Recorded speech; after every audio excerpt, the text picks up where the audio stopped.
On the Fringe with Dan RadioStyle. Hope everybody out there's having themselves a great day. I am going to say there are a number of things right now that are putting us in a precariously close position to further war, but deep state kind of trying to make their attack back against us, if you will. We're definitely seeing that happen here in the States. We're seeing it happen with Zelensky and them desperately trying to keep the European Union alive. They're floating a lot of money through the European Union to help pay for the war with Zelensky.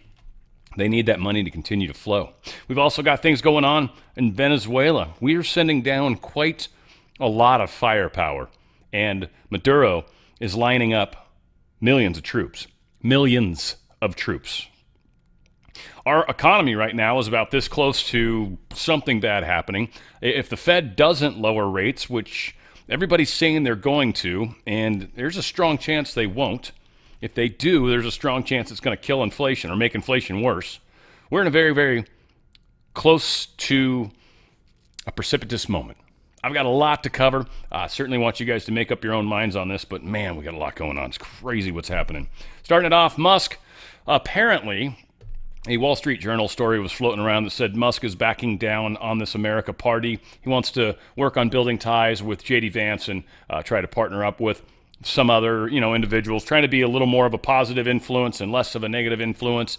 Though he truthed out nothing the Wall Street Journal says should ever be taken as true. In fact, here is his post specifically saying that.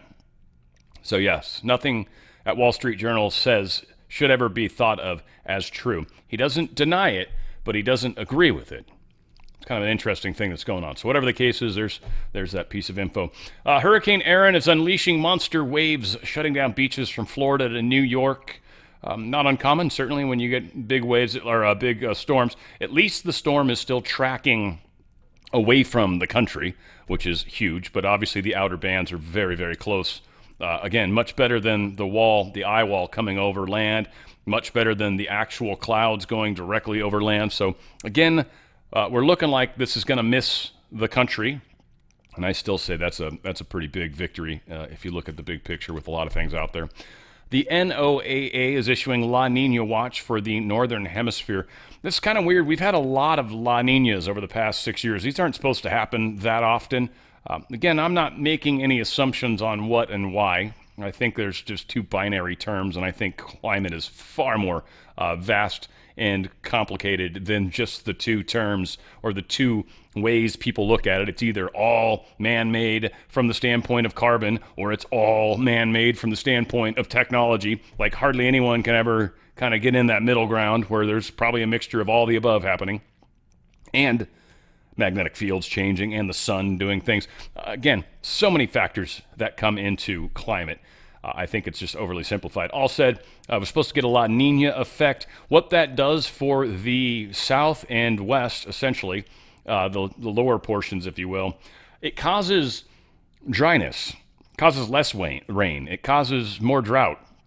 So this is an interesting way to set up for a gnarly fire season coming next year. Just going to say, as a bit of a fear, not a fear, but a bit of a concern. West Coast, they typically get more rain than normal. So Washington State and Oregon and Idaho are going to get a lot more rain than normal. Northern California sometimes benefits a little bit from that. Southern California and the southern portions of the country remain very dry.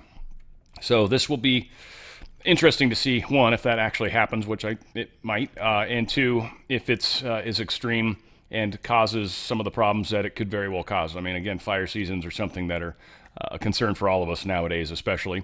Milan Airport had some crazy-ass mofo started a fire in one of the kiosks, started throwing computer stuff around. I don't know, he was doing all sorts of crazy nonsense.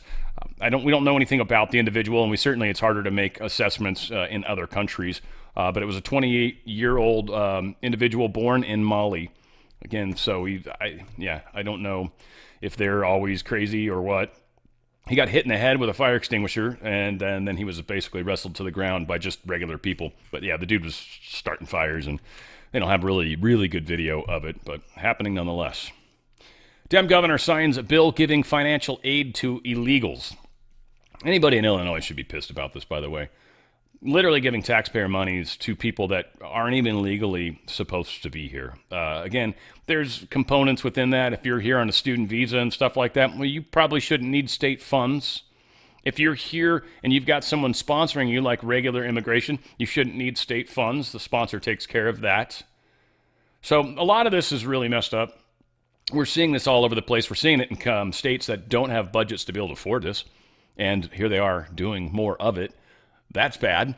That's not helping situations. California doing similar stupid stuff. Illinois doing stupid stuff. New York doing stupid stuff. We're seeing it all over the place. It continues to happen. Sean Duffy, Secretary of the, the Transportation Secretary, says this can't happen. We've had a couple different stories, and I've kind of, strayed away a little bit from them, just because they tend to put sort of a race spin on things, or cause fear, which I don't like doing necessarily unless we get multiple stories, and in which case then it's now a very serious problem, not just a few here and there. But we've got a number of truck drivers that are driving 40-ton trucks that have commercial driver's licenses, CDLs as they're called, but they've acquired them in places and in ways that aren't necessarily legal. Places like California State, I think Washington State, and I think there was like New Mexico. These are some of the states that are actually looking at it. But there are some issues with the way the testing is done, with the way the languaging is done, with the fact that they're a little more lax on the requirements to pass that test to get that California driver, or the commercial driver's license. Again, frequently California driver's licenses are referred to as CDLs as well, so it's the first thing that pops out of my head. But yeah, so Duffy's like, this is not okay. And so we've got a lot of crashes that are happening that are causing fatalities.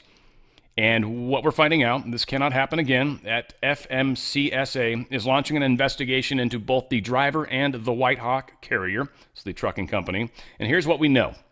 1, Washington State improperly issued the driver's license. I think I've got this thing opened up over here. Yeah. Washington State improperly issued the driver a full-term CDL. Asylum seekers or illegal aliens are not allowed to receive this. So right off the bat, he shouldn't have received one. He got one from a sanctuary state. He shouldn't, because of the laws, should not have been able to get one. And then now he's driving this thing across state lines, federally, which now makes it a federal crime. New Mexico failed to conduct an English language proficiency test when they pulled the driver over for speeding. Had they done this, the driver would not have been on the road. 3, we are also looking into California's issuance of this commercial driver's license. States must follow the rules. If they had, this driver never would have been behind the wheel, and 3 precious lives would still be with us. The failures here are despicable. Non-enforcement and radical immigration policies have turned the trucking industry into a lawless frontier, resulting in unqualified foreign drivers improperly acquiring licenses to operate 40-ton vehicles. At POTUS and I moved quickly to require drivers to speak English, our national language, and launch a full-scale audit of how these licenses are doled out. And all of this is just the tip of the iceberg. We'll have more updates to share soon. So again, trying to do something about it, thank goodness. A legal alien influencer who allegedly doxed ICE agents was arrested live on a stream. I don't necessarily want to waste the time playing because I've got a lot of video going on, but it's kind of funny. The chick was sitting out in the streets. She's got a TikTok account. Every time ICE moves into LA, she's reporting it on TikTok where they're at and what's going on. Well, she's not legal, I don't believe, and she's not long ago gotten busted for a DUI. I think it was it was a little while back. And she's gotten arrested. I guess her wig fell off when that happened, which is probably extraordinarily embarrassing for her, and it happened live. Her arrest happened live while she was on the air, which is fun. So that said, kind of karma in a fun kind of way. Yeah, she is an illegal immigrant. And she was somehow driving a Tesla. She's been here 3 years and somehow affording all this, which I'm sure some of it's the TikTok. They can make some pretty good money, to my understanding. We've got judge dismisses part of the alligator Alcatraz. They had a lawsuit. The long skinny of it, the individuals that were suing, many of them are located in the southern parts, or at least their families, if you will, or lawyers, are located in the southern parts of Florida. The venue for this particular facility was moved up to a more central area, the middle district, they call it. And one of the things they were arguing for is to try to be able to allow to go down to that southern district. Now, my guess is the southern district of Florida is probably a little more liberal than the middle district of Florida. Whatever the case is, the judge is like, it's moot point because this is where the venue's at, is up in the middle district. So you like it, don't like it, doesn't really matter. It's irrelevant. He did say that the First Amendment rights that the individuals were arguing are valid points. Outside of that, he's like, yeah, so this has to continue on up there. Let's not waste my time any further. So there's a whole spiel in here. Numerous hearings, affidavits, status conferences, and supplemental filings. It has become readily apparent that plaintiff's complaint suffers from two key flaws. For one, plaintiff's Fifth Amendment claim has been rendered moot. And when it comes to their remaining First Amendment claims, plaintiff have failed to make a prima facie? I forget how they said that. All right, prima facie. There you go. So they failed to make their prima facie, showing that the alleged events substantially occurred here in the Southern District of Florida. Consequently, the state and federal defendants have moved to dismiss the remaining counts in the complaint for proper or improper venue and venue matters. Without it, the court's ability to reach the merits of plaintiff's claims is foreclosed. For that reason, the court dismisses count 5, grants the state's defendants venue motion, and transfers what remains of the instant complaint to the Middle District of Florida. I'm quite sure that's sort of a fail for them. Trump opens another deportation facility. This one was named the Cornhusker Clink. Yeah, it's up there in Cornhusker land. What is that? Nebraska, right? Corn land, I guess. It's everywhere. Probably in pot, too, because that's usually always mixed in with, seems with corn plants. All set. Maybe there's some other cool stuff they mix in nowadays. But that said, they're going to be trying to open this one up. We'll see. I'm sure it'll get fought. Interesting thing happening in Florida. Got a set of illegal aliens that 2 Americans and then some illegal aliens were going into this saw palmetto farm in Florida and stealing, I guess, 6,000 pounds, sorry. So what would that be? 3 tons. 3 tons, 6,000 pounds of this local farmer's saw palmetto berry crop. Stuff's worth quite a bit of money. They got busted. Some people saw them walking out of the field wearing black clothes, masks, the whole 9 yards, looking pretty conspicuous, and certainly were, in fact, conspicuous. So they got busted, and this is a pretty good score, and they, I think, got back the saw palmetto. Hopefully it was proper to be picked, and then the owner of it can sell it and make the money he's supposed to make. Belligerent Democrat state prosecutor arrested for trespassing. I watched this whole 6 minutes, and for some reason I enjoyed the hell out of it. We're going to do the slightly shortened version of it because there's still some joy. And the local news cast did this. This is Newport, not California, but Newport, where is it? Rhode Island. There's a bunch of Newports, aren't there? All over the damn place. Anywho, I think there's probably a Newport in Florida. There's probably one in Boston. Or, Massachusetts. Whatever. We've got, here it is. It is, I don't know, it's funny. This chick claims she's a DA, and they've got to turn off the body cam footage. They actually explain how she's wrong about the law, and she got arrested for trespass, and she wouldn't leave, and she was obviously under the influence, but still, nonetheless, a pretty interesting story. 12 News has obtained body-worn footage of a top state prosecutor's arrest last week. I want you to turn your body cam off. Protocol is that you turn it off. Newport police say Special Assistant Attorney General Devin Flanagan faces a trespassing charge after she was asked to leave a restaurant Thursday night. But with Flanagan accusing police of not following protocol, we wanted to find out what the policy is for body-worn footage. Kate Wilkinson joins us live in studio with what she's learned. Yeah, Newport police defended keeping that body camera on, saying Flanagan was a suspect in a trespassing investigation, not a victim. Buddy, you're going to regret this. Yeah. You're going to regret it. Those were the parting words from Special Assistant Attorney General Devin Flanagan as an officer put her in the back of a police cruiser. Police say they were called to Bannister's Wharf because someone was refusing to leave the restaurant. When officers arrived, they found Flanagan and others outside. I'm an AG. Good for you. I don't give a shit. Let's go. But before she was arrested for trespassing, Flanagan was asking the police officer to turn off his body camera. I want you to turn your body cam off. Protocol is that you turn it off. If a citizen requests it to turn it off. Flanagan and another woman were arrested in the incident.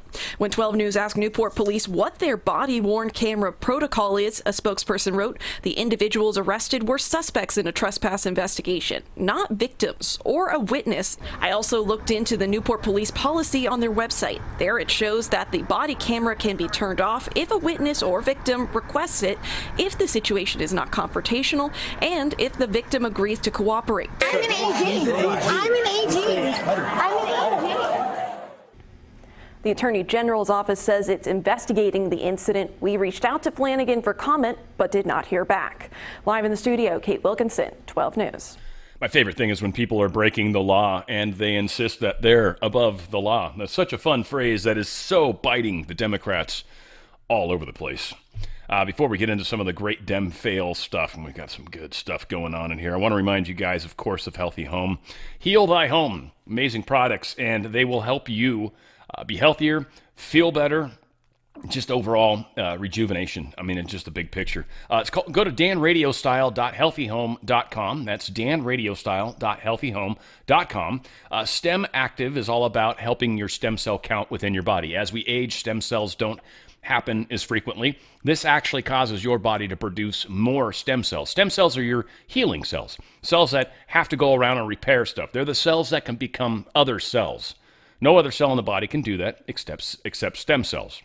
Now, again, this isn't putting stem cells in you. This is causing your body to create more stem cells. Stem cells that get put in you generally come from fetal cells. This has nothing to do with that. This is all about helping our own bodies deal with living, frankly. So it creates 25 to 40% more stem cells. It helps all your healing in all ways, shapes, and forms. In fact, you get inflammation and stuff like that. A lot of that is a healing response. And if you don't have enough stem cells to kind of help out with that healing response, you'll have problems healing. And so these are some of the things you'll see improve. I certainly had a shoulder issue, and it was hurting when I was working out. It went away. My girlfriend, she had a shoulder issue. She had actual calcification. Went and got an x-ray, and she's fine still. She's loving it. So again, I've had a number of people. I had a police officer that was talking about how her hips were hurting and all sorts of weird stuff. That was better with her. This is just helping a lot of people that have had sore knees.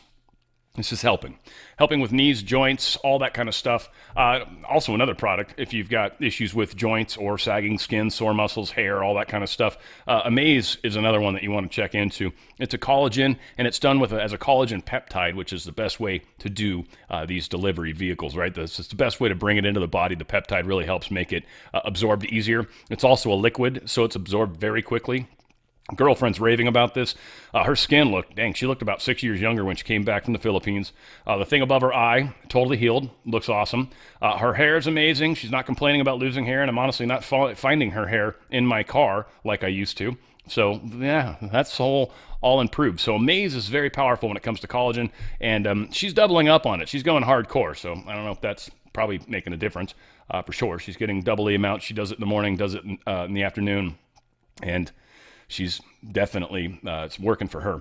Balance is a great one for ladies going through the change. And I don't want to get into it like I would never have this conversation with you face to face probably unless we were just talking about it. But it's a difficult time. There's obviously, the emotions are out of whack. Your temperatures are up and down. You're not sleeping well. There's just a whole lot of things that are not happening properly. And it's because obviously the hormones are all out of whack in the body.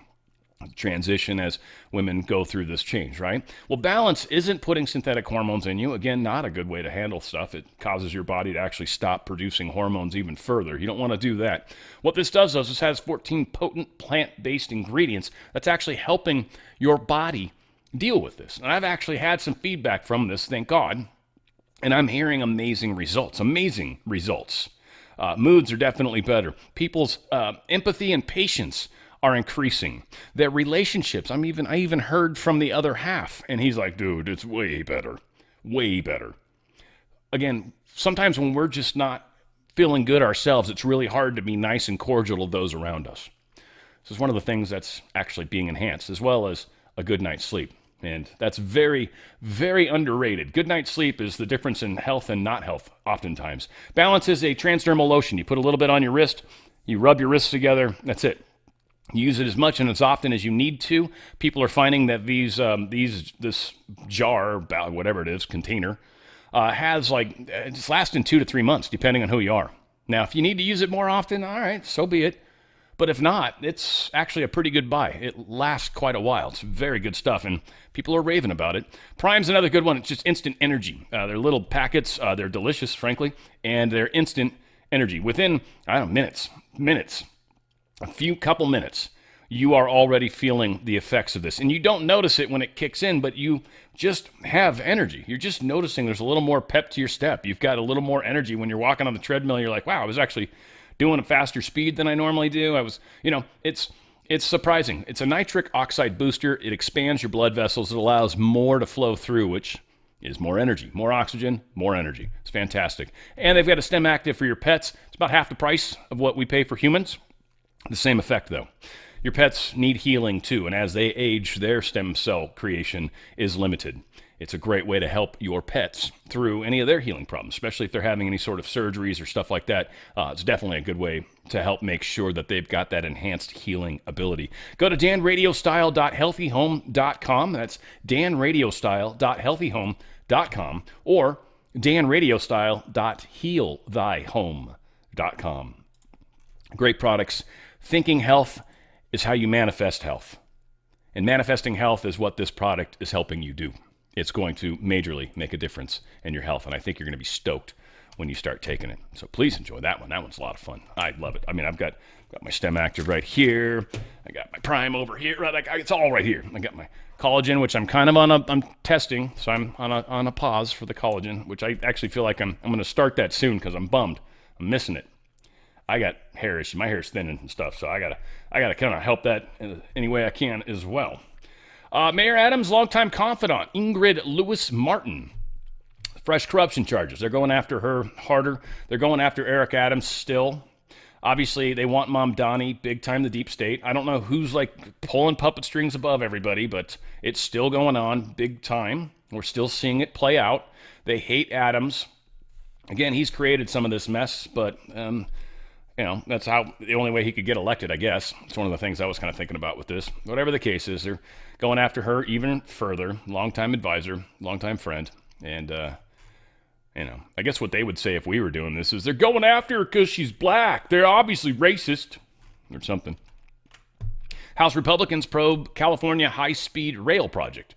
Just, it's so over budget and everything. They're looking into it. They're going to dig into it. I'm not going to spend the minute and a half. We've got to make up some time here.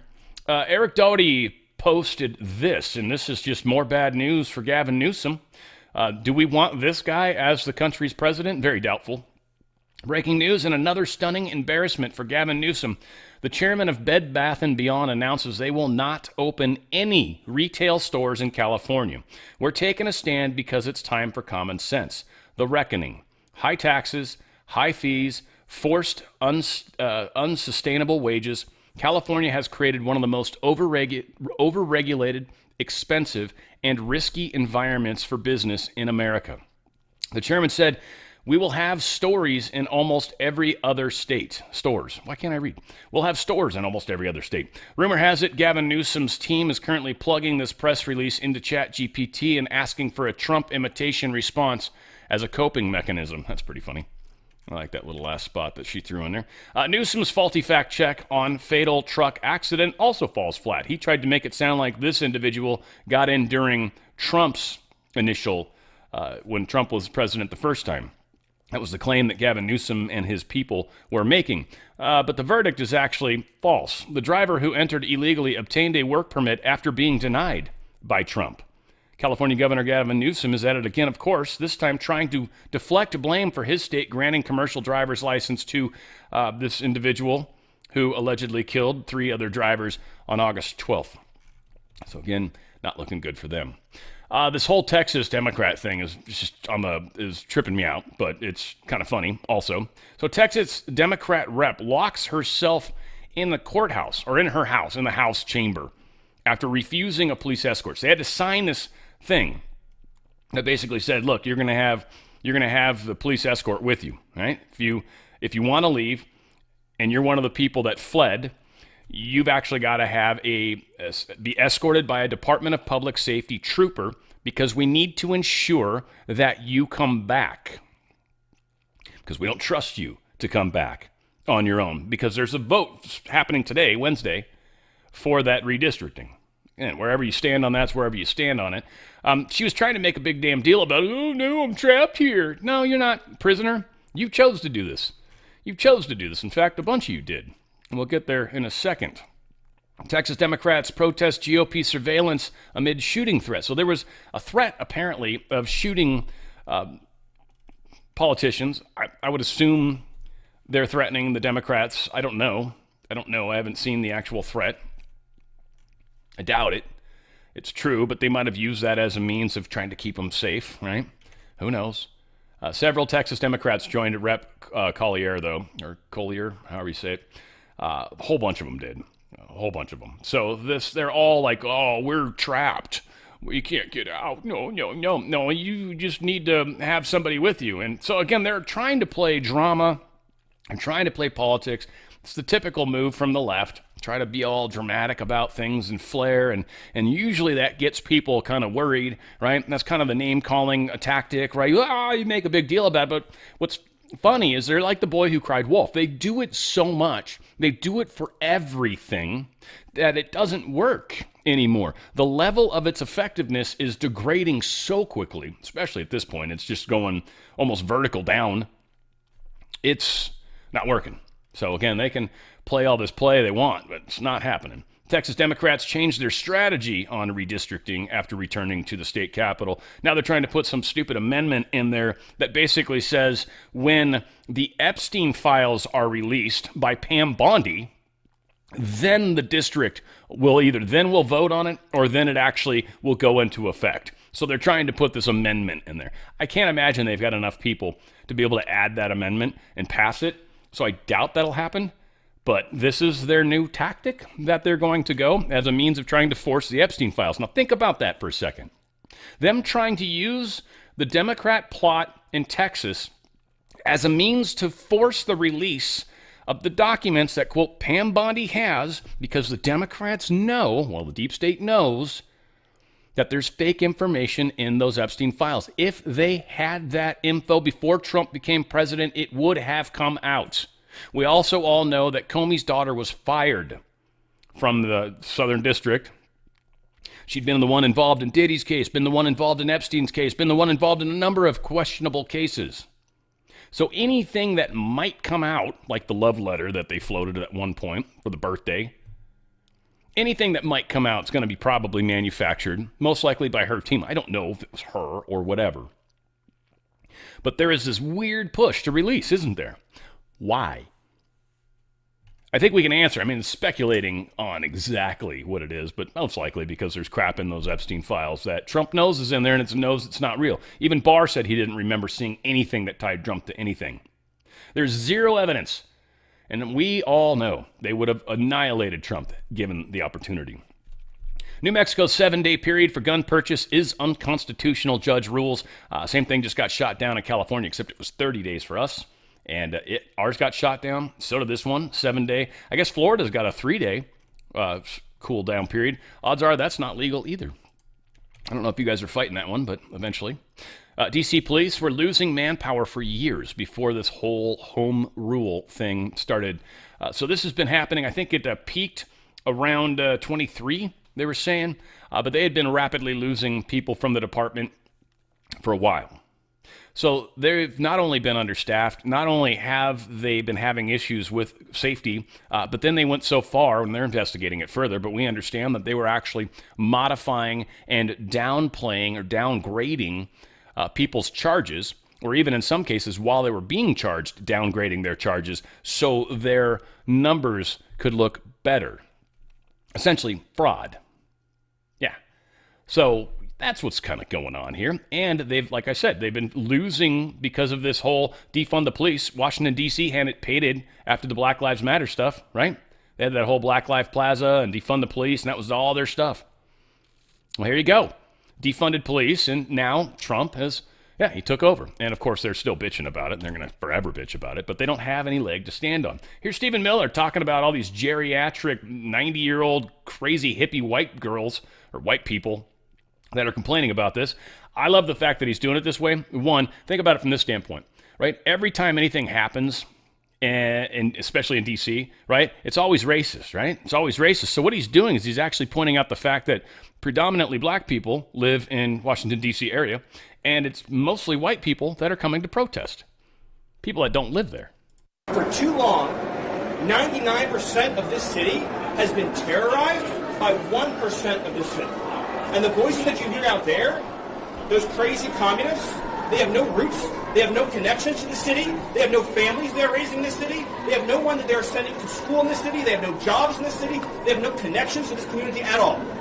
They're the ones who've been advocating for the 1%, the criminals, the killers, the rapists, the drug dealers. And I'm glad they're here today. Because me, Pete, and the Vice President are all going to leave here, and inspired by them, we're going to add thousands more resources to this city to get the criminals and the gang members out of here. We're going to dismantle those networks, and we're going to prove that a city can serve for the law-abiding citizens who live there. We are not going to let the communists destroy a great American city, let alone the nation's capital. And let's just also address another thing. All these demonstrators that you've seen out here in recent days, all of these elderly white hippies, they're not part of the city and never have been. And by the way, most of the citizens who live in Washington, D.C. are black. This is not a city that has had any safety for its black citizens for generations. And President Trump is the one who is fixing that with the support of the Metropolitan Police Department, the support of the National Guard, and our federal law enforcement officers. So we're going to ignore these stupid white hippies that all need to go home and take a nap because they're all over 90 years old. And we're going to get back to the business of protecting the American people and the citizens of Washington, D.C. Well, that sounded like he was a little mean. I loved it. Just a bunch of hippies. Shut down government over guard in D.C. Dems shouldn't play by rules anymore. When did you guys ever play by the rules? Democrats, I'm not going to play this. I don't give a crap which they were saying on MS Now, I think it is. I think they've rebranded themselves. I don't know why they're still saying MSNBC. That's not true anymore. More fake news. But yeah, do you think Democrats should shut down the government, if this problem continues? And they're like, yeah. Now, they're trying to get some special funding. They're trying to get some control, and they're trying to use the vote to shut down the government as a means of holding that hostage. Here's the thing. That's not a threat. Whoever is responsible for shutting the government down is going to be slaughtered in the polls and slaughtered in the next election. Trump's doing everything he can to make this country safer, better, and happier. Everyone sees that. Anyone that lives in D.C. will attest to the fact that it is now safer than it was, that this fake news that D.C. was safe is nonsense. This is all going to blow up in their face. And if they decide to shut down the government for this, which honestly, I think might be I think it could be the death knell. It could be the thing that finally puts all sorts of different powers in place, that Trump is able to do a lot of things, finally get people into office and things like that. I think it actually sets up a situation where the stock market might crap out hard. And I think there's a number of other little side things that'll probably come from that if that happens. I don't know if they're dumb enough to do this, but that's October 1st. And I don't think if we have a budget by then government shuts down. This will be interesting, how this plays out. Now, again, are they able to put through a continuing resolution? We'll see. FBI Kash Patel put this out. Federal partners are now at over 550 arrests in Washington, D.C. since Donald Trump's push to clean up crime here began. 66 more arrests across all federal agencies last night. FBI joined partners in 41 of those arrests, recovered 6 illegal firearms with 8 drug seizures, saving lives every day thanks to the men and women in the field. Dude, Kash Patel's doing such an incredible job. So stoked that dude's there. Chuck Schumer, this is pretty funny. He said literally, he's never felt in danger walking in D.C., and neither have his 10 bodyguards. I don't think he actually said that last part. This was Babylon Bee that put this out. But again, it's the same thing these guys are saying. I've never felt danger. Yeah, you walk around with a whole bunch of bodyguards. That's ridiculous, right? Ridiculous. So, fear of the Trump funding wrench escalates as Congress faces shutdown cliff. Yeah, this was a pretty good article, but yeah, Trump's budget director is talking about the attempting ultimate override of Congress's funding. So this is that whole, what do they call it? It's the clawback thing where if they don't spend all the money by the time, pocket rescissions, what they call it. If they don't spend all the money by the end of the budget season, budget year, then they can actually claw it back. It's considered money that's not been spent. And so they're going to try to go down that road. There's some that say it's illegal on both sides, they claim. This has been done before, most likely by a Democrat-leaning side, trying to take something away from Republicans so they could spend it on one of their social programs. We'll see.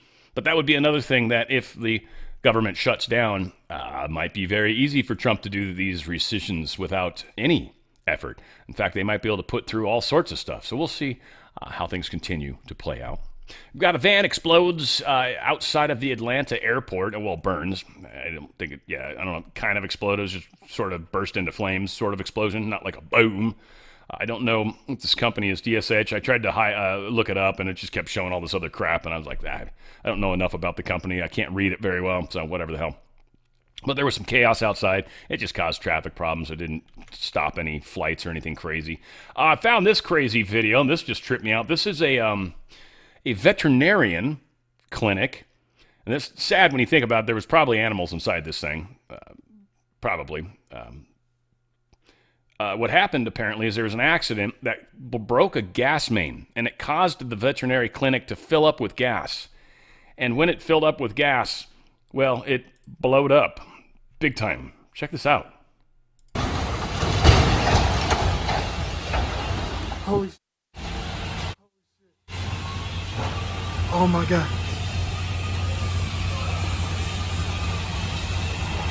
Oh my gosh. It's just insane how high that went, too. I mean, that was a big-ass explosion. So, sad, for sure. Found out from Eric Ulbalacker, or however he says it. Just in, federal judge denies the Trump administration's request to unseal Jeffrey Epstein grand jury materials in SDNY. They're trying. They're trying to unseal them. They won't let them unseal those, but they want them to give up the records that they know are in the box. Go to box. It says box number 7. It's box number 7. Open that one. That's the one. So they know exactly where the bad stuff is, and they aren't letting the good stuff out, essentially. And I say good stuff, meaning all the stuff that shows the absolute and horrific corruption that's been going on. Speaking of corruption, got quite a bit of that. We're putting an end to, thank goodness. Trump demands Fed governor must resign now amid mortgage fraud probe. So apparently the Federal Reserve Governor Lisa Cook, she's been cooking the books, it sounds like, not just Cook as a last name, but she's got a pair of mortgages where she claims they were both primary residences. What I think is fantastic is they went after Trump hard on stuff that was pretty stupid. Basically saying my property's worth more than it is, so I can actually get a loan that I've completely paid off and no one got defrauded at all. Nothing would have changed. I didn't get favorable rates per se in the sense of like cheating. Like your primary residence, you get to write it off. You get to do a whole lot of cool stuff, right? You get a better interest rate, all these things. If you claim that you have two properties and both of them are primary residences, that's not true because primary residence you have to spend all the time for 1 year. Like you've got to be living there. Right? You can travel, vacation and stuff, but you've got to live there. That's got to be your home. And when you're bouncing back and forth between residences, neither of them are primary, really. And one of them can be, but whatever the case is, this is criminal. It's not legal. It's a felony to sign signatures that claim something is true when you know it's not. That's a felony. It's not good. Mortgage fraud. A lot of bad things. So they're saying she should quit. We'll see if that ever happens. A friend of Trump's, Mike Davis, he posted this thing in regards to Obama, Biden, and Clinton. It says, lawyer up, guys. Your criminal investigations are most likely approaching. And then Trump retruthed it with a picture of Pam Bondi, which is pretty funny. The initial post that I saw from Mike Davis just had words. I don't know, maybe his truth post was slightly different, but it was still very cool. Adam Schiff, facing criminal investigation, forms a legal defense fund. Trying to make money so he can pay for his lawyers because he freaking gonna need it. So he is on his way to creating a legal defense fund. Not sure how much or whatever he's making, but it is happening nonetheless. Got some great stuff with Tulsi Gabbard here. Got some video of her, but this is a good start point. And then I think she discusses kind of the larger aspects or sort of extrapolates on this. But being entrusted with security clearance is a privilege, not a right. Those in the intelligence community who betray their oath to the Constitution and put their own interests ahead of the interests of the American people have broken the sacred trust they promised to uphold. In doing so, they undermine our national security, the safety and security of the American people, and the foundational principles of our democratic republic. This is why, at POTUS's direction, at ODNI.gov directed the revocation of the security clearances of 37 current and former intelligence professionals who have abused the public trust by politicizing and manipulating intelligence, leaking classified intelligence without authorization, and or committing intentional egregious violations of tradecraft standards. Our intelligence community must be committed to upholding the values and principles enshrined in the U.S. Constitution and maintained a laser-like focus on our mission of ensuring the safety, security, and freedom of the American people. Now, what's important, a few things in this, I guess. This is very important. The egregious violations of tradecraft standards. I think, and maybe I'm wrong, any CIA funks out there can let me know, but I think that's kind of in the taking information from the intelligence, if you will, and speaking about it in a way that sort of misleads or bends people in a specific direction. That's a tradecraft thing for sure. Taking information that has low possibility of being true and speaking about it as if it is true. One, that is leaking, and then two, you're also tradecrafting, kind of, if you will. And I think I'm making a verb out of a noun, maybe inappropriately, but again, it's not my world to be in the intelligence industry, but there is tradecraft. There are things they do. There's specific little ways they learn how to do things that are secret, covert, pretty crazy, probably would freak out most of us, but work really well. Reminds me of a crazy video I saw, which I'll have time to talk about today. Maybe one of these days I'll bring it up. Here's a list of all the people. I didn't recognize one damn name on the list. Doesn't mean you don't. So here it is. Pause it if you want to look at them. I'm not going to spend a whole lot of time there. We've got more to talk about. Here is Tulsi Gabbard talked with Hannity, and specifically we're talking about this stuff. Check it out. First of all, thank you for having me on. It's great to see you. The intelligence community assessed in the months leading up to that November 2016 election that, yes, Russia was trying to interfere in our election by sowing discord and chaos, but stating over and over again that Russia did not appear to have any preference for one candidate over the other. They viewed both as equally bad for Russia's interest. The big shift that happened around what is now commonly known as Russiagate was after the election. In early December, President Obama called a meeting of his National Security Council leadership. From that meeting, there was directive that was delivered from President Obama to then Obama's DNI, James Clapper, to then CIA Director John Brennan, to come up with a new intelligence community assessment that contradicted the ones that had been produced previously by the intelligence community. This new one said that Russia, Putin, did try to interfere in the election because he wanted Trump to win. They did this using shoddy intelligence, little pieces of intelligence gathered from places that intelligence professionals refused to reference previously because they knew it was substandard and did not meet the quality and the credibility that is expected of them as intelligence professionals.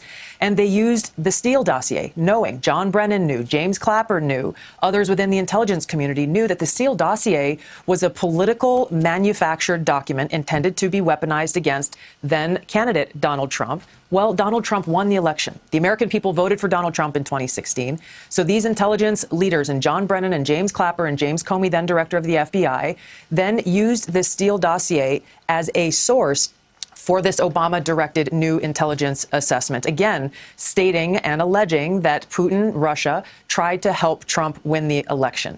Clearly showing a preference for Donald Trump. Now, if you go to ODNI.gov, people who say, well, Tulsi, this is just your view or your interpretation, no. It's all in hundreds of pages of documents that I've declassified and released that show point by point exactly what happened through this timeline that showed this very dangerous thing that occurred in the creation of Russiagate, the creation of this manufactured intelligence assessment that essentially had the intent of undermining the voices and votes of the American people who elected Donald Trump. They were not happy with the outcome of that election. And so they created this politicized, weaponized piece of fake intelligence that, as you mentioned, then went on to serve as the foundation for everything that came after, the multiple investigations, the years-long Mueller investigation, 2 congressional impeachments, investigations in the raid at Mar-a-Lago, Mar-a-Lago. The list goes on and on. Ultimately, the real crime here was against the American people because this action singularly undermined the integrity of our democratic republic. What to speak of the fact that some of those folks and those 37 individuals that we revoked, directed the revocation of security clearances from today by under the direction of President Trump, they aided and abetted in this action, this seditious conspiracy that undermined our democracy, undermined our republic, and broke that sacred trust that every one of these professionals is supposed to have from the American people. We have deep state actors that are trying to influence our presidential elections. Is that what we're concluding here? Yes, we have people within the intelligence community. Again, when you look at this example of who President Obama charged with this task, John Brennan, James Clapper, James Comey at the highest levels, but also those who worked as careerists within the intelligence community who did not object to their manipulation and manufacturing of intelligence and actually helped them get there. All moving towards their partisan interests, that they were not happy with the outcome of this election, and they were willing to do whatever it took in order to try to undermine President Trump's administration during his first term in office. These are bad actors that have to be rooted out. Our national security depends on it. The ability for the American people's trust to be earned back depends on exposing the bad actors and holding them accountable, and that's what President Trump is determined to do. Amen to that.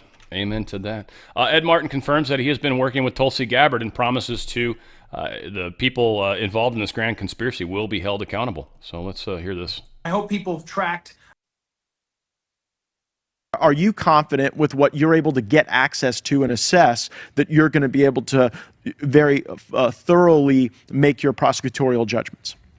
Well, look, I've been involved with our mutual friend Tulsi Gabbard at DNI, and she has gone, and I hope people have tracked what I call the birthday of the Russia hoax, which was revealed by Tulsi. It actually was born on Friday, December 9th, 2016, and it was done by the Obama White House in a special meeting, aided by the Washington Post. This is in the record. This is indisputable. This is not like me and you debating. And what we go forward from there, and you say that was the Russia hoax. It was used to almost cripple the Trump administration by design. Then you go forward to 2020. And you say, what happened on January 6th and afterwards? And to your point, Matt, what they did with this select committee was they weaponized the power of Congress. They were aided by the media, and they were often aided by the Article 3 courts and the prosecutors. And they took the hoax and they pounded out a message. And frankly, they brainwashed 40% of the country, 50% of the country. There's still people who are still sick with it because they were lied. So what is our goal? One is to hold people that do things that are destructive and against the law accountable. I want to do that. We're going to do that. I promise you. But we're also trying to get to the truth. And so when you have a Tulsi Gabbard who can say, here was some of the truth, I can tell you, we've been going through the records, emails of this Department of Justice from the Biden era, and we're seeing who was doing what. I'll give you a quick example. They put everybody on January 6th that was arrested, minus maybe 100, onto the terrorism watch list. And when you said, wait a second, you're on the terrorism watch list, why? You're supposed to be a terrorist or a member of a terrorist group or another criteria. The other criteria was, we just wanted to put you on. And when you were pardoned by Donald Trump, all 1,500 plus went off the terrorism watch list. Well, that just proves it wasn't a terrorism watch list. It's a list to punish you when you go to the airport. And that's what they did. We have numbers that the IRS were auditing J6 targets in a higher percentage than other groups. This is all the use of government against the people. And I'll just finish with this, Matt. You've seen this, you know this, you've been aware of it, but we've never seen what happened in the Biden administration, the use of government against the American people. We've never seen it in our history. And so, am I confident we're going to get to the bottom of it? Yes, because I got to get up in the morning early and work hard all day. But it is a fight, and it is a fight because people have deleted, they've disappeared, they've moved on, they've tried to say, don't talk about it, get on with it.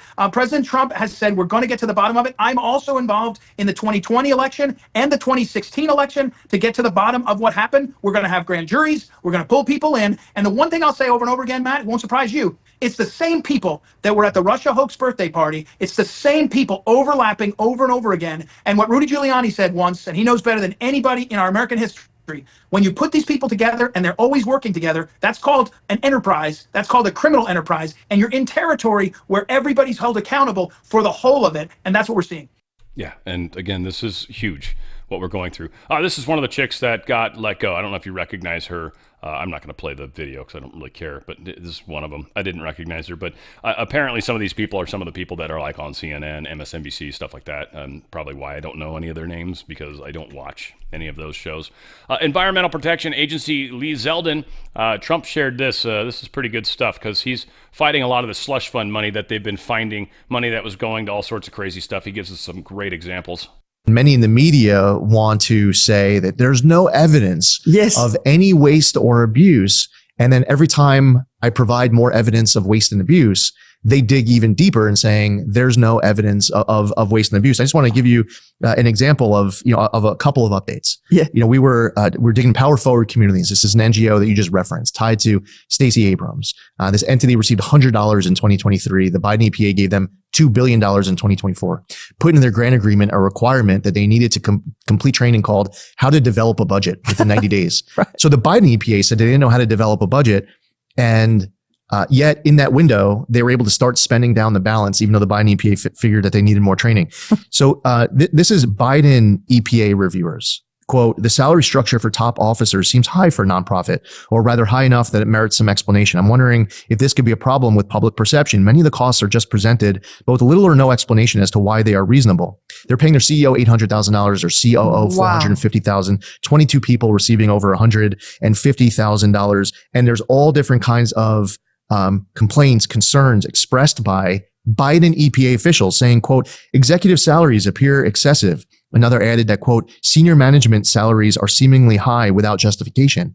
Now, I could go through 1,000 different examples of what I'm reading right now. Yeah. And the deeper that I get, the more that the New York Times and Politico and the Washington Post will say, there's no evidence. Well, what do you call everything that we're going through? One of the other big things he pointed out in this interview, too, was that the Biden administration was shifting all of the power into these NGOs and outside of the EPA. So the EPA wasn't really allowed. The NGOs were kind of taking care of things, if you will, which isn't even constitutional at that point. And now you've got companies kind of mandating, and that's where a lot of this was going, where companies started mandating what had to happen. And we've got the MPOs that were helping push a lot of that stuff. And these people were just making gobs of money, just gobs of money. Department of Homeland Security is reviewing federal security grants for Muslim groups with alleged terrorist ties after a new report linked past funding to extremist organizations. Had to do with getting help for churches, mosques, and other stuff like that. It's a FEMA thing. It's kind of weird. And the Nonprofit Security Grant Program, another probably U.S. aid type thing. But both of these funds were being used to go to churches that were part of terrorist organizations that were here in this country, I believe. Reported by a Middle East Forum, pro-Israel conservative think tank, which claimed that more than $25 million in DHS and FEMA grants went to terror-linked groups between 2013 and 2023. So they're doing a review into that as well. We've got a lot of messes going on. Biden, and think about how much time it's going to take to unravel a lot of this crap. So again, elections, probably the first thing that we've got to make sure get taken care of. Trump's going to be doing that executive order. Probably they're thinking September. I don't know why, but sooner than later. Probably better because they know there's going to be legal crap that's going to go along with it. So that's got to happen. Biden owns the DOJ. Biden's own DOJ threw the red flag on the auto pen pardons. New docs from Ed Martin shows Biden's own DOJ warned against auto-penned clemency awards. It's all in here, right? So highly problematic, and in order to resolve its meaning appropriately and consistent with the president's intent, we will need a statement or direction from the president as to how to interpret this language. Let's see, it renders the language superfluous, which couldn't be the intent. It also likely will result in commutations in circumstances, including for crimes of violence that was not intended. It is a guess as to what is meant by the warrant language and goes beyond the four corners of the warrant, something we do not normally do. Because no offenses have been described to the department from the president, the commutations do not take effect. There is yet to come clear direction from the president giving meaning to the language for the offenses described to the Department of Justice. Like, what the hell does that even mean? And then finally, I think it is best that we receive the statement or direction from the president as to the meaning of the warrant language. they were getting called out all over the place. Donald Trump says any state that has built and relied on windmills and solar for power are seeing record-breaking increases in electricity and energy costs. The scam of the century. We will not approve wind or farmer-destroying solar. The days of stupidity are over in the USA, which is fan-friggin-tastic. All right.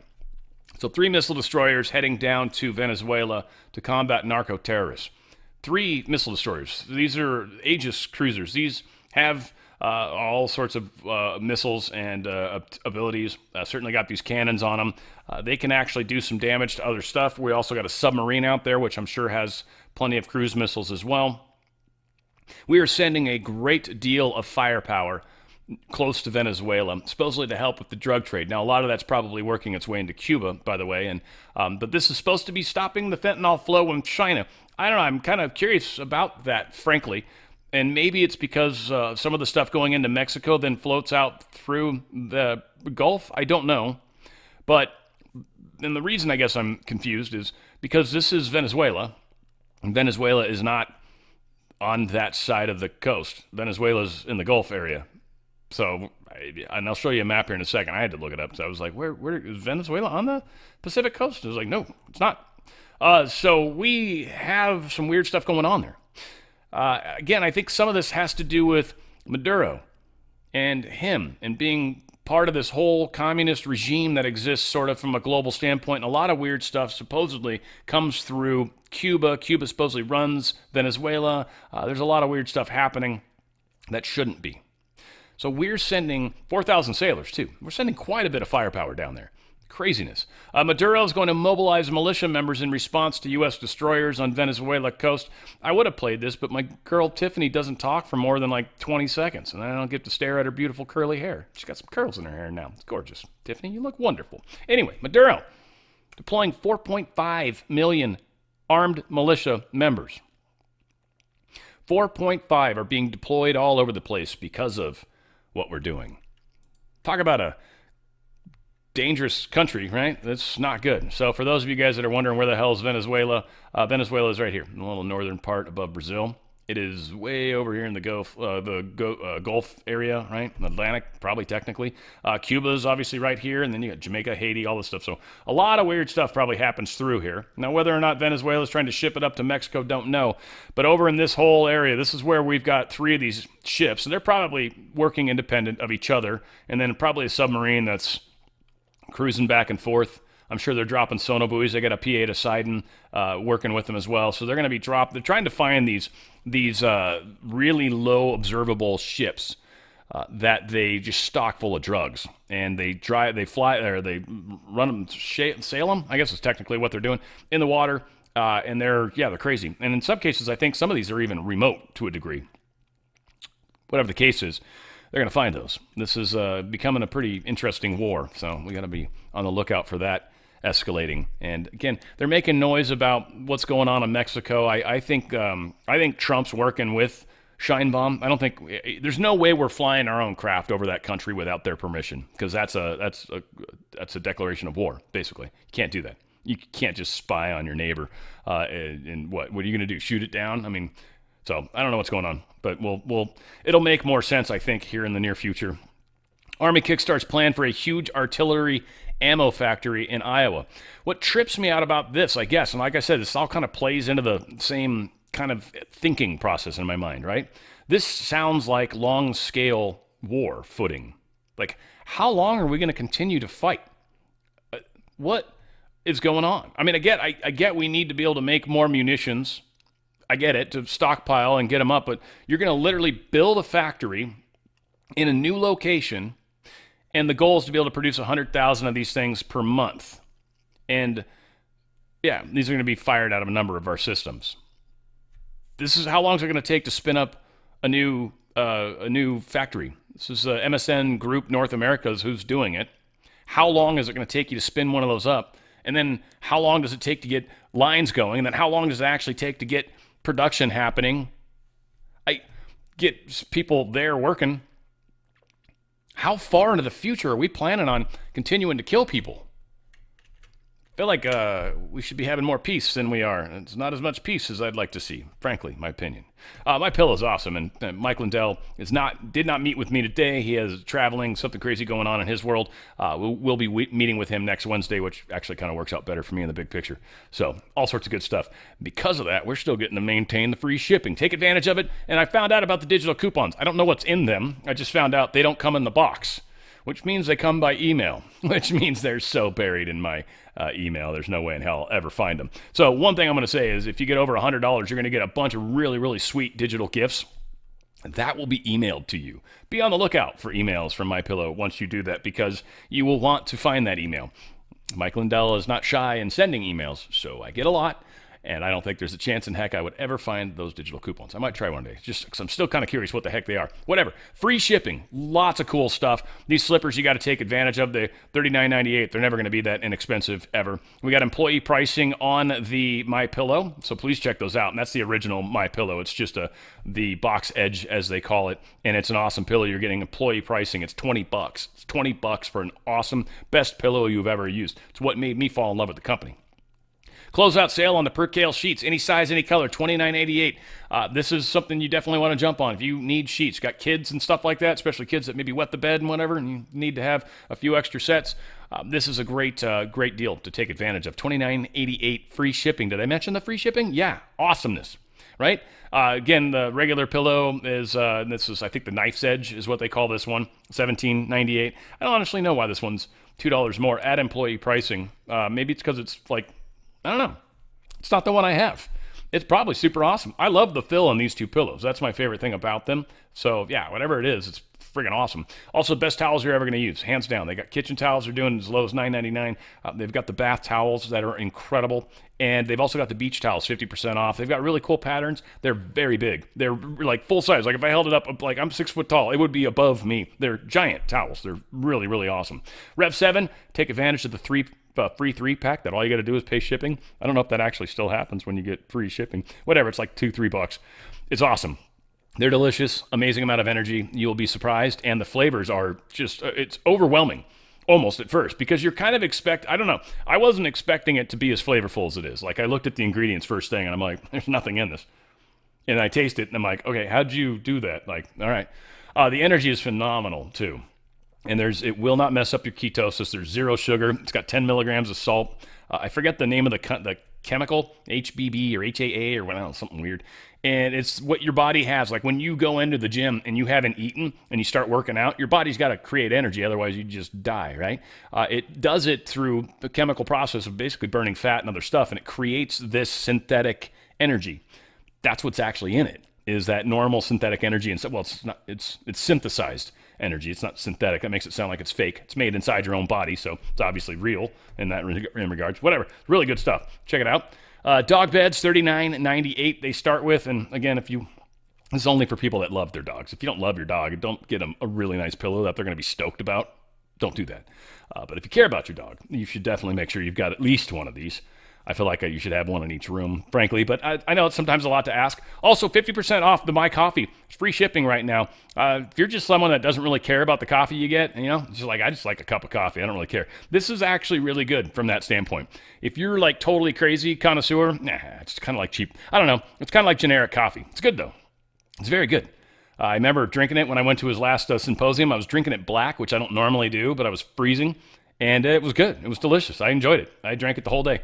So something to keep in mind, 50% off. You can get some coffee. That's very nice, very affordable, and free shipping. And again, the My Cross, a lot of people want to have that cool cross that Mike Lindell's got. And there's 2 of them. There's the black with the silver outer, which is what he typically wears. There's also one that's got like a white with a black outer. That's pretty cool looking.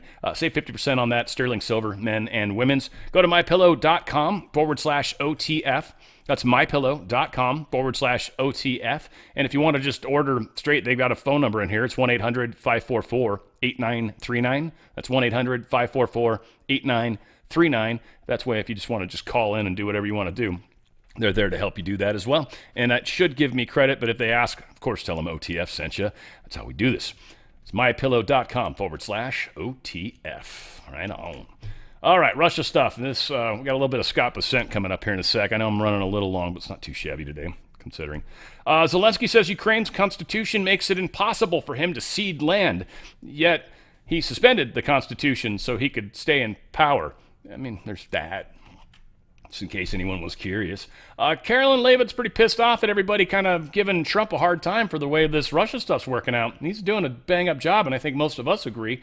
And yeah, she's, of course, got her man's back. However, one thing that has absolutely not changed is the media's negative and downright false coverage of President Trump and his foreign policy accomplishments.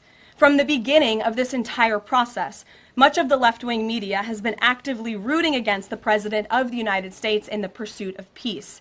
Initially, the media ridiculously claimed that President Trump was somehow beholden to Russia for even agreeing to have a face-to-face discussion with President Putin inside of the United States.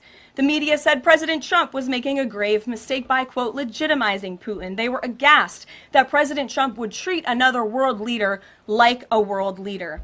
The media relentlessly attacked President Trump and claimed he suffered a, quote, major defeat for not immediately emerging with a final agreement, even though he said heading into that meeting, this was a meeting to listen and to understand how to move the ball forward. All weekend following those historic U.S.-Russia bilateral talks, we listened to clueless pundits on television trying but failing to claim that the president had failed. The so-called experts in the foreign policy establishment, whose record is nothing but endless wars, trillions of wasted taxpayer dollars, and dead Americans, have the nerve to try and lecture President Trump, who has solved 7 global conflicts in 7 months, about peace. This is the same president, by the way, who brokered the Abraham Accords in his first term, on top of more than half a dozen other peace deals this year alone, as I just said. We also saw yesterday the president of Ukraine and all of the other major leaders of Europe fly across the Atlantic Ocean to meet President Trump at the White House because of the progress that was made, and that, if you ask the media, failed meeting, but it was not. It was highly productive and it was successful. This is why Americans' trust in the mass media is at a lowest point in more than 5 decades. Diplomacy is a delicate process, and instead of reporting the facts about what is happening here at this White House and what is happening between this president and other leaders around the world, many outlets in this room continue to try to actively undermine the president and sabotage the efforts towards peace. Yeah, they totally are.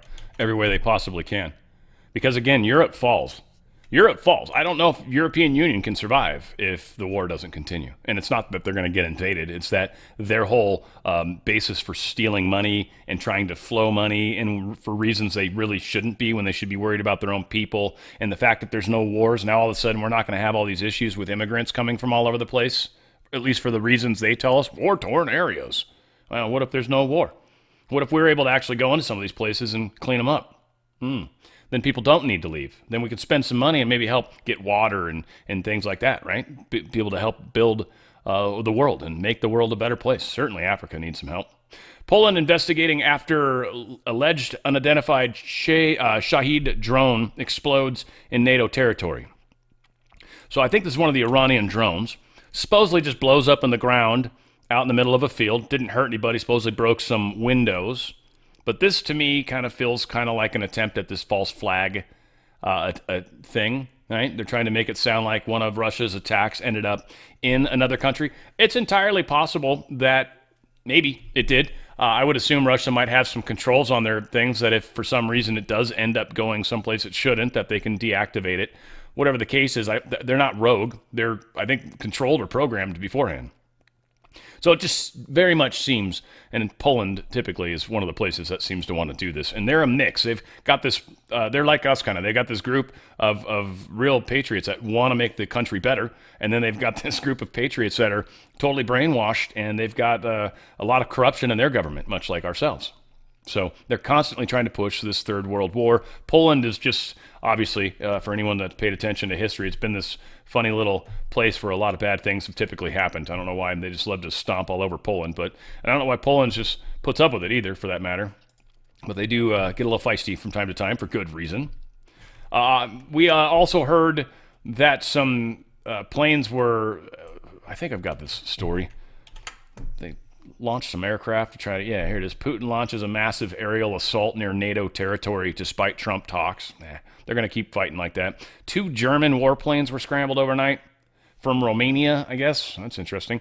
After Russia launched a large-scale missile and drone attack in Ukraine less than a mile from the NATO border. So again, they were really close. They're trying to make it sound like Putin messed up and blew up something, but it just blew up in a field and no one was injured. Again, it's a Shahed drone. They could have got that from who knows where. Ukraine could have given it to them. They've probably got some of them too. I mean, I'm sure they're selling them all over the place, so not hard to get one of those. Whatever the case. Stephen A. Smith blames Democrats for the war in Ukraine. He's called out, basically, Biden and even going back as far as Clinton and certainly Obama were all directly responsible for all this, all of it, every step of the way. It was absolute failure on every part. But a lot of promises were made. This is one place where I don't agree with Stephen. A lot of promises were made to give them money and support.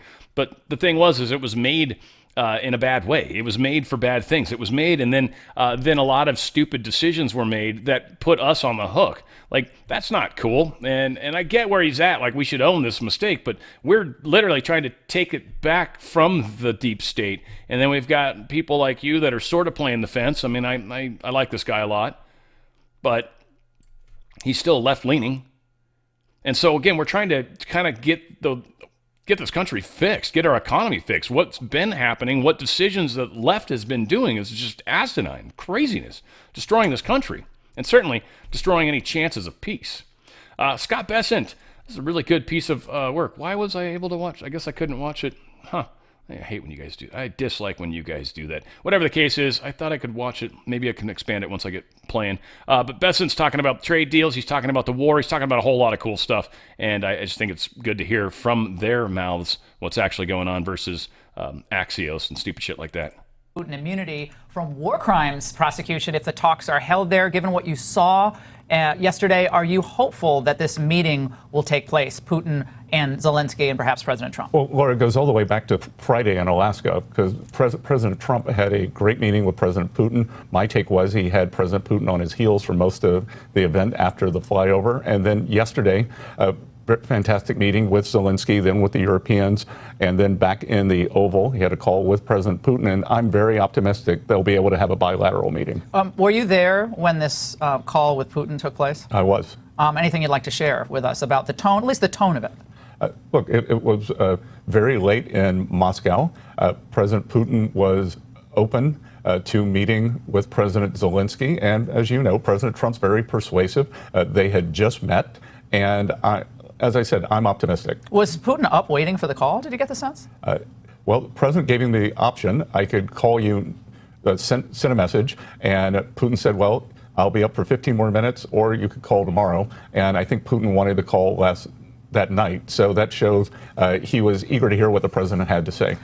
The way that the media, who are just never, they're never going to like anything Trump does. I'm just convinced he really could cure cancer, and they would say, why didn't you do it yesterday? So NBC's take on what happened yesterday is that the president was susceptible to total flattery, that the European leaders were there wooing him, that Zelensky put on the suit, and it was, thank you, sir, for all your effort. And that's the only reason President Trump was as magnanimous and as open to security guarantees and so forth. You were there. Tell us what we should understand and take away from what happened. Well, Laura, again, let's go back to Friday, because the security guarantees go back to Friday, President Trump's meeting with President Putin in Alaska. And President Trump has wanted to end this conflict that never would have started if he had been president. And he convinced President Putin about the security guarantees, that it is what the Europeans call a coalition of the willing. The U.S. will not have boots on the ground, may provide some kind of air support, satellite support. And then yesterday, President Trump came in with a plan. He doesn't do these things randomly. And he knew what he had to do with President Zelensky. It was a very good meeting. That wasn't flattery. The flattery argument on the part of NBC. Laura, please. It goes back to, again, in Alaska, that President Trump made a mistake inviting President Putin on U.S. soil, or the flattery. It's all they're demeaning themselves, because President Trump wants to be a peacemaker. He's done 6 peace deals. He knows how to do this. He went in with a plan. We had a long pregame in the Oval beforehand. He had a strategy the whole time. And I don't think it's flattery. I actually think it's deference, because they understand that President Trump is the only person in the world who can stop this conflict. When we talk about security guarantees, obviously, other than the land swap and what slice of land we're talking about here, that's a big issue. The other big issue, security. What does it look like We understand no boots on the ground. But a U.S. air cover costs a lot of money. And the obvious question on the part of many after 70 years of NATO and America carrying the burden for NATO's defense is that this is going to fall once again on the shoulders of the American taxpayers, that we are going to pay the lion's share of this burden. Is that a legitimate concern? Well, I'm not concerned, Laura, because from the beginning, since he got into the Oval on January 20th, President Trump has been talking about not sending any more money to Ukraine. We did this economic partnership, which once this conflict stops, could pay off big for the American taxpayer. We can recoup our investment. If Ukraine does well, we do well. The conflict stops, and the conflict's got to stop for the economic partnership to really kick in. We're going to start with some investments now. So I think President Trump is very vigilant. Right now, we are selling arms to the Europeans, who are then selling them on to the Ukrainians. And President Trump's taking a 10% markup on the arms. So maybe that 10% will cover the cost of the air cover. Now, you know better than anyone that the Russian economy really isn't strong enough or big enough to carry on a sustained war. I mean, certainly not indefinitely. Couldn't do it without the help of India, buying mostly oil. Could not do it without the help of China, which is providing the bulk of the support to Russia. Now, India has gotten hit with secondary tariffs, which I think is very positive, put them back on their heels a bit. But China really is the big contributor to Russia's current economic stability. Given that, why haven't we put significant secondary tariffs on China for what they're doing to help Russia? Well, a couple of things there, Laura. One, China had always been buying Russian oil. So in 2022, 13% of their oil came from China. Now it's 16%, and they want a diversified oil supply. India, on the other hand, got about 1% of their oil from China in 22. Now it's up to 37%. So they're doing what I call the Indian arbitrage. They're buying cheap Russian oil, selling petrochemicals back out. Much of that is going to the richest families in India. We already have very high tariffs on China, and now India is going to see what it feels like. But China buys an enormous amount of ag from Russia as well, and they are the biggest supporter of Russia. Without China, Russia couldn't be in this war. Do you not agree? I agree. They've 15 billion minimum in dual-use technologies and other support that I'm sure we don't know about. What can you tell us about the current state of the issue of TikTok? Because the president and the White House, I mean, the president enjoys TikTok. Obviously, there's a lot of support on TikTok during the campaign. That's been a question for our relationship with China. You're going to be in these negotiations with China. But we've been told for years, including by President Trump, that this is a security issue for America and Americans. Our data, the power of China's propaganda. Yet, a lot of people on TikTok. I'm not on TikTok, but a lot of people are, including the White House. What can you tell us? Laura, I wear a lot of hats in the administration. I am not part of the TikTok negotiations. I do lead the China negotiations, and in Stockholm, TikTok was not part of that. When do you expect that we will see movement on the China talks? And do we need a trade agreement with China, given how well the tariffs are working out? What we're very happy is we had 25% tariffs from President Trump's first term. We've added 20% fentanyl tariffs, 10% baseline tariffs. So we're at 50 or 55%. China is right now the biggest revenue line in the tariff income. So, if it's not broke, don't fix it. We have had very good talks with China. I imagine we'll be seeing them again before November. They have a 10% tariff on us. They have started shipping the rare earth magnets, which we agreed to. We had put some countermeasures on them that we've taken off. So I think right now the status quo is working pretty well. The rare earths and the magnets, obviously those are the critical things we need from China. How difficult a situation are we in without an industrial policy that it almost makes it an emergency for us to be independent of our strongest adversary when it comes to those critical things, rare earths and magnets? Or it's rare earth magnets, but it's so many other things. It's the single biggest point of failure for the U.S. economy and for the Western economies. 99% of high-value chips are made on the island of Taiwan, so we're trying to bring semiconductor manufacturing back to the U.S. We're trying to bring steel production back to the U.S. We're bringing pharma back to the U.S. under President Trump's leadership. There's a group of us in the cabinet, in the White House, who believe if we have not de-risked the U.S. economy and brought these industries back on shore, when we walk out the door in January 2029, we will have failed, and we are not going to fail. And your message to Congress tonight, because without Congress really taking action and spending real money for our own industrial policy, this is going to be more difficult. We've got to do this. The only good thing about COVID was it was a beta test. We could see there were plenty of unreliable suppliers. I mean, think about this. 80-90% of the precursor pharma products that we get for very basic medicines, the antibiotics for children come from China or India. So we have to bring a big amount of that home. state of the economy right now. Some little tech challenges in the recent days. You know, I don't look at the market every day, but some sense that the economy might slow in this next, couple of quarters and come back gangbusters next year, given all the build out and the effect of the tax cuts. What do you say? I think we're going to really pick up in the fourth quarter. There can be a pause here. I always said we were going to have a detox as we cut back on the Biden spending. Second quarter of this year, the government's contribution was down, so we will have a little pause here, and the one big beautiful bill will start kicking in, I predict, in the fourth quarter, and I think 2026 could be gangbusters. But Laura, the problem right now is we have some distributional problems in the economy. CapEx is doing well thanks to the one big beautiful bill. AI is doing well. Housing and interest rates. I mean, they still got Powell with the interest rates. Well, I think you can fire Powell. Personally, everyone's worried about the market collapsing. I think it's a 2-day story. Honestly, I think it's a 2-day story. He's killing. He's really, really hurting the economy. I don't have to tell you that. Certain segments of the economy, including the bottom 50% of wage earners in America who don't have assets. If you don't have assets, you're not doing well. But by bringing the manufacturing back home, not only do we have more economic security, workers are going to have higher pay. Manufacturing jobs, I don't have to tell you, are the best way to real income gains. So we're hearing, by the way, just that the Trilat meeting may be in Budapest. Can you confirm that? The Trilat or the Bilat? The Trilat. That's what we're hearing. Oh, could be. We got to get through the Bilat first. Yeah, that's what I say. Yeah. Secretary Bessent, thank you. Okay, I guess he's done, or I hit something I shouldn't have. Either way, but yes, we have a major mess that's going through, and I don't know if you guys noticed the way he also talked about only 50% of the nation has actual assets, and so the interest rates don't affect that other 50%. So the upper 50% of society, interest rate cut's going to benefit them. Anybody that's got a mortgage, anybody that's able to invest, you got a good credit score and you can invest a little bit of money into something. You can maybe borrow a little to make a lot. You've got options that people that are in the lower income don't. And what he's talking about is bringing manufacturing back, which is going to help that lower 50% have wages that are awesome, have money, have economic abilities. And then from there, they can maybe do something with their life. But when you're talking to somebody that's just barely getting by and not able to feed themselves, and you're like, hey, I'm going to give you, a 25% raise or a 30% raise, they're like, damn, yeah, that's awesome. And so what he's talking about is fantastic. I like Bessent so freaking much. This is the first time in my life I've actually liked the government that well. I should be the administrative party that we have. Supreme Court, pretty good right now. At least 6 of them. And then, Congress, no. Congress sucks. There's like so few people in Congress that are worth it.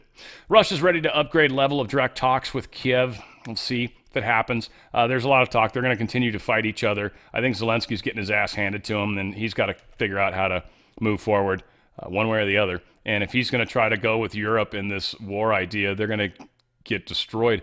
A leaked document, or hacked, one of the two, that Russia supposedly got a hold of, was suggesting that Ukraine had lost over 1.7 million troops during this war. We don't know if it's true, per se, but that might not be too terribly far from it. Russia's numbers are pretty extreme, too.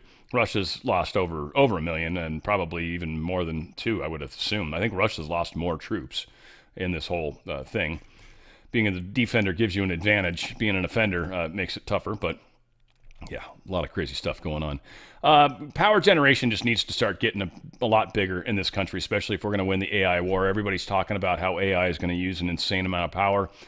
China is so far ahead of us in power generation, and they're able to use coal-powered easy, and you can spin up a coal-powered plant pretty inexpensively. I'm not saying we should do it. I'm saying we should probably get some nuclear power going, or at least we need to get further along in fusion as well. Fusion reactors, I think, is probably a much better and safer thing to do, but I don't think we've perfected the technology of it yet. Fission is just sort of dangerous because if you just leave it and then don't maintain it, or if you, for some reason, a bunch of people die and they don't show up to work the next day, like within a short period of time, it can go critical. So it's a little concerning because if it goes critical, that's going to create radioactive nightmares. European military stocks fall in Ukraine because of the peace talks. This is sort of a good sign that a lot of people that are in the know are starting to sell their stocks because they know things are about to get signed, and that's going to destroy the defense industry there. So this is kind of a good indicator that maybe things are looking better than they were. Earlier today, we had a big stop. It's still going down, huh? No, it can't be right. That graph seems wrong. Let me refresh this here.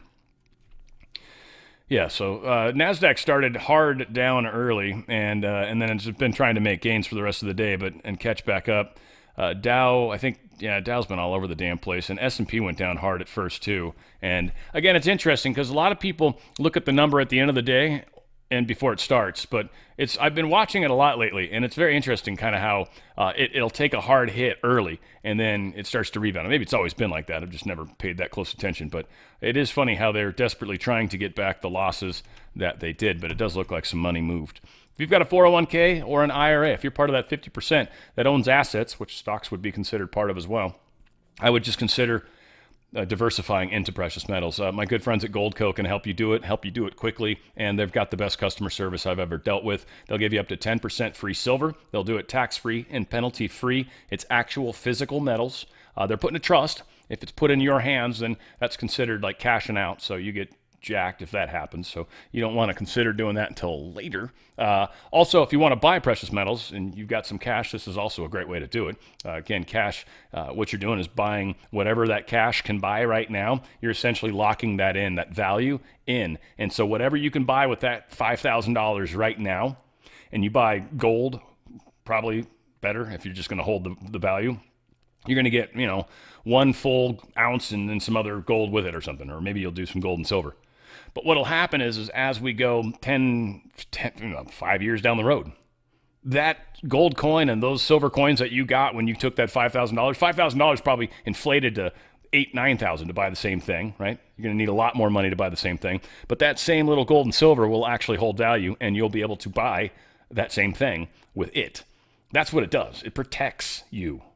And if you are like me and you have any concern about the way things are going, Trump's got everything set up to give us a chance, but to get the Fed out, something's got to happen.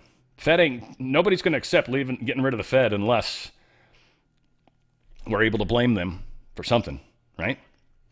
Get ready. Prepare, guys. I think we're getting close. DRSlikesgold.com. DRSlikesgold.com. Get out of that system before they get out of you.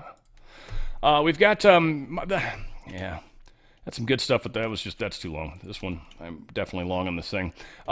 Secretary Kennedy says it's a screenshot from the American Academy of Pediatrics webpage, thanking the organization's top corporate donors. These 4 companies make virtually every vaccine on the CDC recommended childhood vaccine schedule.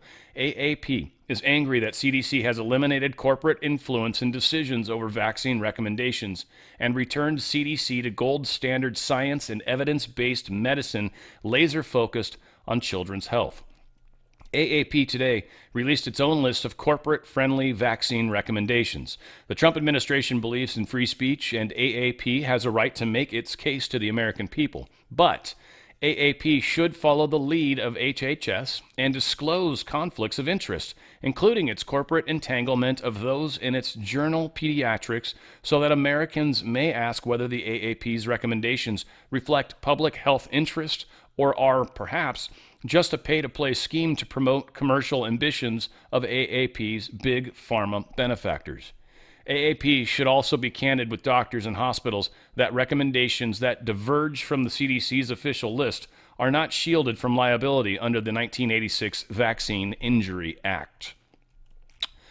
War against the pharmaceutical companies, too, by the way, which is a pretty big deal. Keep that in mind. CDC's been sued for pushing illegal 72 child doses. Just to cover the skinny on this, which is kind of cool, what the lawsuit is alleging is no safety testing. Neither the CDC nor FDA has ever studied the long-term combined effects of the full childhood schedule, despite 2 decades of warnings from the Institute of Medicine, 2002 and 2013. 27 years of silence. By law, HHS must file biennial reports of Congress on vaccine safety efforts. Not a single report has been issued since 1998. The suit charged that CDC with violating the First Amendment, silencing dissenting doctors, the Fifth Amendment, due process and bodily integrity, and the Administrative Procedures Act, arbitrary and capricious rulemaking.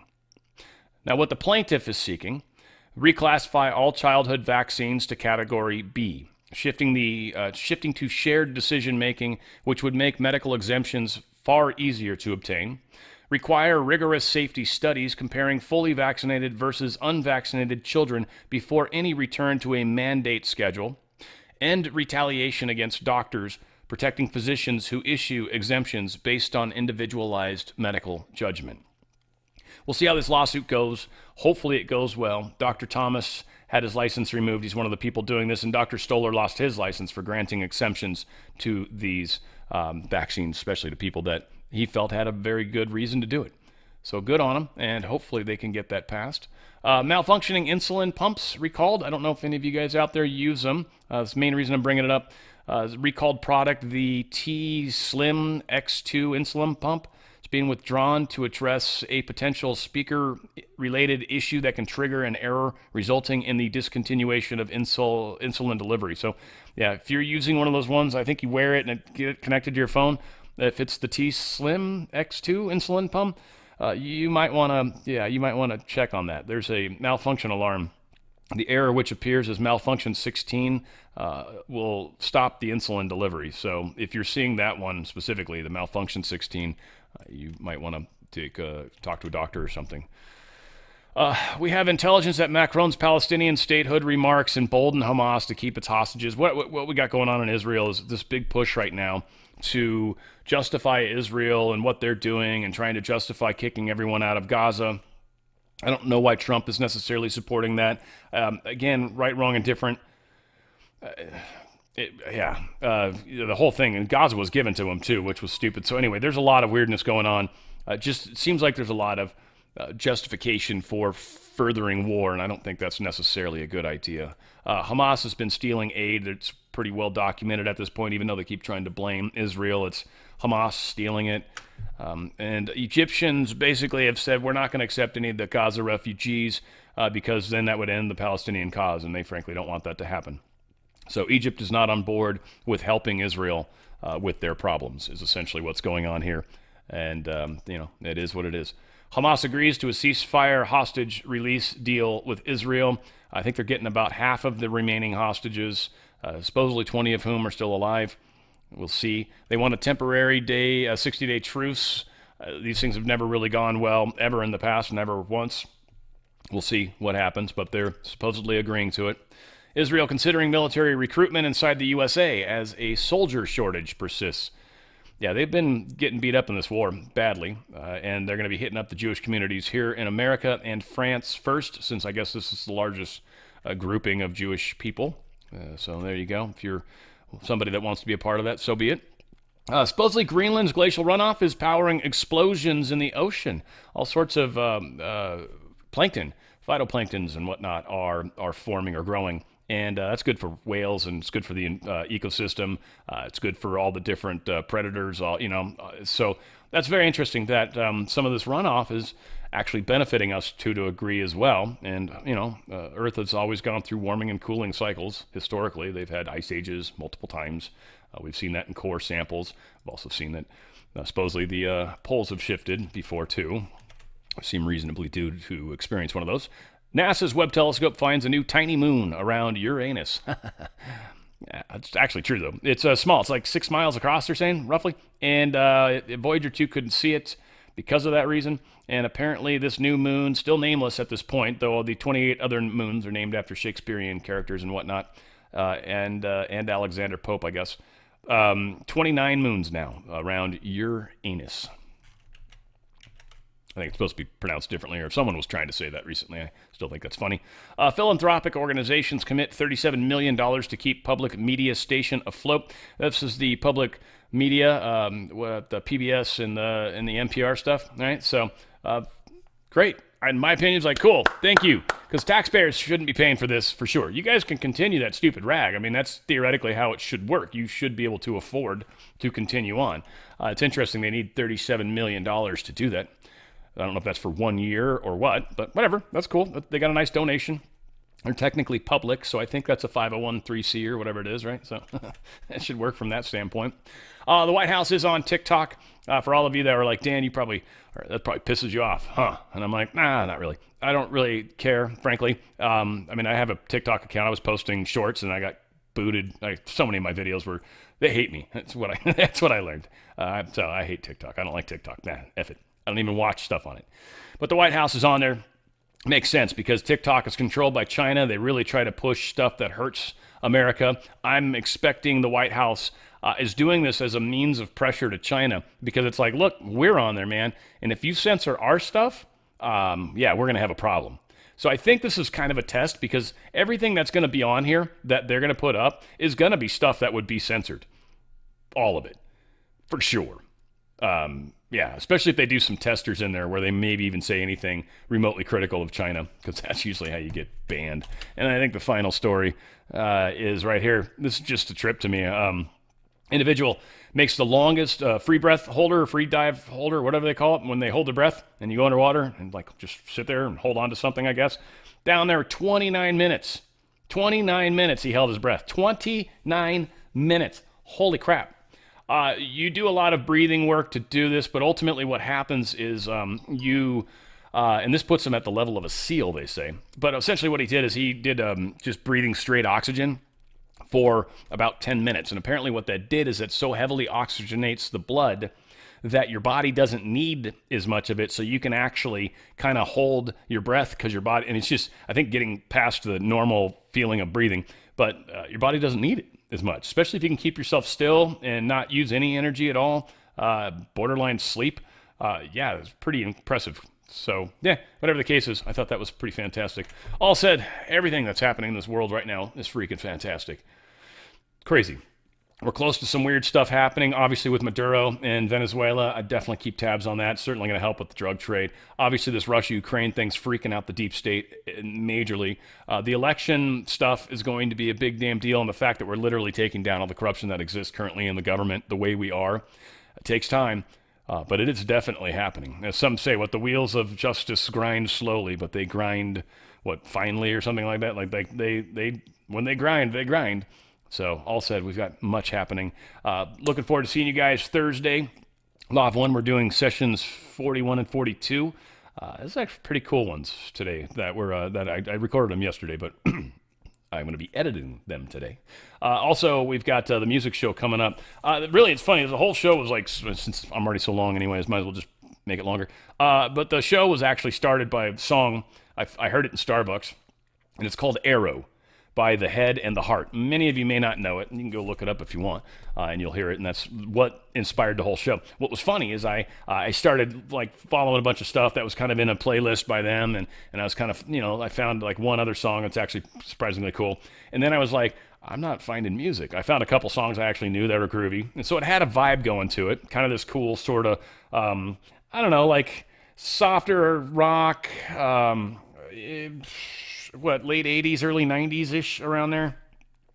And then I sort of kind of went into a small different direction, and it's still the same kind of music. I just kind of found that theme, and man, I pulled a bunch of really, really cool songs. I got a great Three Dog Night song that we're going to be doing. Bellamy Brothers are making a return. Van Morrison. Like, we got just some really cool stuff, and it's going to be a fun time. So check that out Friday. It's 3 p.m. Pacific, 6 p.m. Eastern on Friday, and then Law of One's same time on Thursday, 3 p.m. Pacific, 6 p.m. Eastern, 5 o'clock Central, for those of you guys that don't like the time changing. All said, I love you guys. We've got a lot more going on. It's going to be an interesting week, and we're going to continue moving forward together. I love you guys. Where we go one, we go all. It's on the Fringe with Dan Radio Style.